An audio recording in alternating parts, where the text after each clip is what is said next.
Hi, Ronel and Louie. I just want to say na congratulations kasi kayo ng Evans Heads. And sorry I can't be there with you right now personally to give this message. But yeah. Well, first off, I want to say na ready your heart.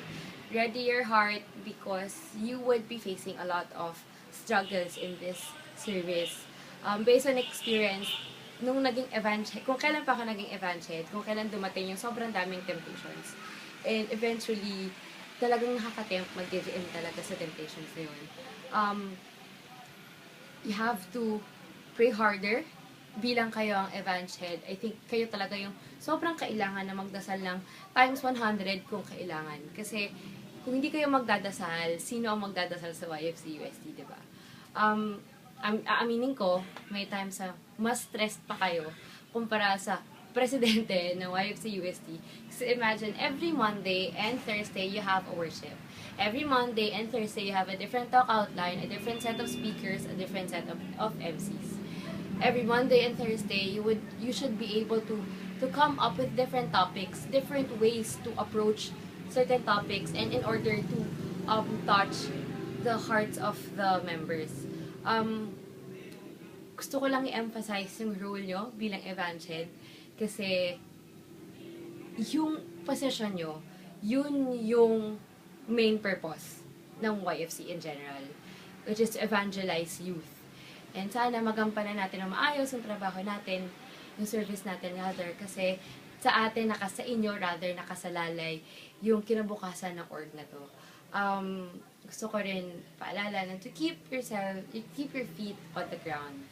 Kasi kahit gaano man kataas yung posisyon mo, kahit gaano ka-powerful yung posisyon mo ngayon, hindi siya magiging maganda or magiging effective kung iisipin na natin lahat ng accomplishments na nagawa natin. Moreover, sana mahalin niyo yung partner niyo. Kasi sila yung magiging kasangga natin sa service na to. Darating yung panahon na maraming mag-disagree sa inyo, pero yung partner mo, yan, siya dapat yung unang-unang tao na susuporta sa inyo.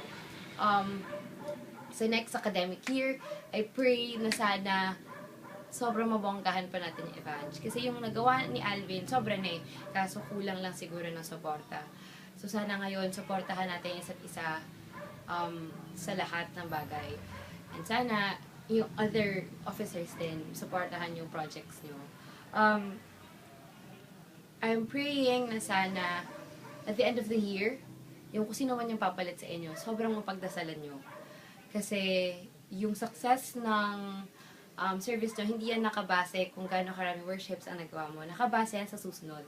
Kung gaano siya kagaling as an evangelist next year. So, ayun. Good luck. God bless. And sana makita ko pa rin kayo. So, ma-invite nyo naman ako kahit paano sa mga YFC events. And makita ko kayo around outside USD YFC events. Ayun lang. God bless to Renel and Louie. Bye-bye!